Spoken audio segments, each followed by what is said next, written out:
जय हिंद दोस्तों। आज आप लोग को टाइम एंड वर्क का एक ऐसा क्वेश्चन बताने वाले हैं जो कि रेलवे, एसएससी, जीडी सभी कंपटीशन एग्जाम में पूछा जाता है और ये क्वेश्चन हमेशा आता है। इंपॉर्टेंट क्वेश्चन है। इसको देखिए, इसका ट्रिक से कैसे इसको बनाते हैं, उड़ाते हैं। देखिए, ए और बी किसी काम को 12 दिन में करता है, बी और सी किसी काम को 15 दिन में करता है, ए और सी किसी काम को 20 दिन में करता है। तो ए बी सी मिलकर काम को कितना दिन में समाप्त करेगा? तो देखिए इसको कैसे उड़ाते हैं। सबसे पहले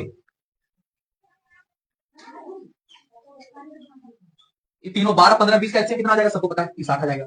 12, 15, 20 का एलसीएम कितना आ जाएगा? 60 आ जाएगा। 12 को कितना पर पढ़ेंगे तो 60 आएगा? तो 12 25 60, यहाँ 5 लिख दीजिए। 15 को कितना पर पढ़ेंगे तो 60 आएगा? तो 15 चौक 60, यहाँ 4 लिख दीजिए। 20 को कितना पर पढ़ेंगे तो 60 आएगा? तो 20 दिया 60, यहाँ 3 लिख दीजिए। यहाँ कर दीजिए बट्टा, 5 और 4 9, 9 3 12, 12 कर दीजिए। 12 से काट दीजिए। 12 को कितना पर पढ़ेंगे तो 60 आ जाएगा? 12 25 60, 5। तो ये 5 दिन नहीं आंसर होगा। अभी देखिए यहाँ क्या होगा, ये और ये 2 बार आ रहा है, बी और बी 2 बार आ रहा है, सी और सी 2 बार आ रहा है, इसलिए इसको क्या करेंगे? 2 से गुना कर देंगे। कितना आ जाएगा? 10। कितना आ जाएगा? 10 दिन इसका आंसर। आई होप इस वीडियो को आपको समझ में आया होगा। समझ में आया तो फैला दीजिए। जय हिंद।